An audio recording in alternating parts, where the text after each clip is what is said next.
ಆಮೇಲೆ rowdy and MLA ಅಂತ ಒಂದು ಸಿನಿಮಾ ಇದೆ, ಅದ್ರಲ್ಲಿ ಅವಳು ಯಾರಿಂದನೋ ಬಿದ್ದಿರ್ತಾರೆ. ಅವಳು ನೋಡ್ರೆ ಕೊನೆಗೆ ಆಕ್ಚುಲಿ ಶಿಲ್ ಬಿ ಕ್ಲೀನಿಂಗ್ ಇಂದ ಯಾವ್ದೋ ಸ್ಕೂಲಲ್ಲಿ ಟೀಚರ್ ತರ ಡ್ರೆಸ್ ಹಾಕೊಂಡು ಹೋಗ್ತಿರ್ತಾಳೆ. ನೋಡಿದಿರೋದು? ನೋಡಿಲ್ಲ ಸರ್. ಅಮ್ಮ ಟೀಚರ್ ತರ ಡ್ರೆಸ್ ಹಾಕೊಂಡಿರ್ತಾಳೆ, ಫುಲ್ಲು ಕನ್ನಡಕ, ಛತ್ರಿ. ನೇಮ್ ಸರ್ ಮೂವಿದು? ಅಂದ್ರೆ ರೌಡಿ ಅಂಡ್ MLA. ಸೊ ಇವರು ದಿನ ಅವಳಿಂದ ಹೋಗ್ತಾ ಇರ್ತಾರೆ. ಒಂದಿನ ಅವಳನ್ನ ಫಾಲೋ ಮಾಡ್ಕೊಂಡು ಹೋದ್ರೆ ಅವಳು ಸ್ಕೂಲ್ ಒಳಗೆ ಹೋಗಿದ ತಕ್ಷಣನೇ ಕೊಂಡೆ ಎಲ್ಲ ತೆಗೆದು ಛತ್ರಿ ಒಳಗಿಂದ ಪೊರಕೆ ತೆಗೆದು ಆಮೇಲೆ ಅಲ್ಲಿ ಕ್ಲೀನ್ ಮಾಡ್ತಾ ಇರ್ತಾಳೆ.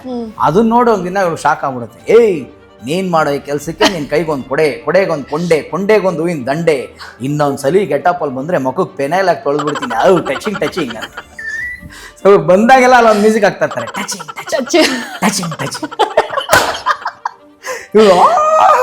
ಸೈಕಲ್ ಅಲ್ಲೇ ಮಾಡ್ತಾ ಇರ್ತಾರೆ. ಸೊ ಅದೊಂದು ಕಾಮಿಡಿಯ ಒಂದು ಎರಾ. ನೆಕ್ಸ್ಟ್ ಇನ್ನೊಂದು ಪರ್ವತ, ಅದು ನರಸಿಂಹರಾಜು ಸರ್, ಬಾಲಣ್ಣ, ಅದೊಂದು ಎರಾ, ಅದೊಂದು ಪರ್ವತ.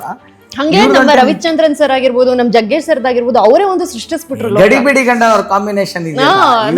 ಗುರು ನೀನೇನ್ ಗುರು ನನ್ಗೆ ಶ್ರೀರಾಮಚಂದ್ರನ್ ಗೆಟಪ್ ಹಾಕ್ಬಿಟ್ಟು ಕೂರ್ಸಿದ್ಯಾ ಇಲ್ಲ ಹಾಕ್ಬಿಟ್ಟಿರ್ತಾರೆ. ಅಂದ್ರೆ ಅಷ್ಟೊಂದಾಗ್ಲಿ ಅವ್ರು ಹೀರೋ.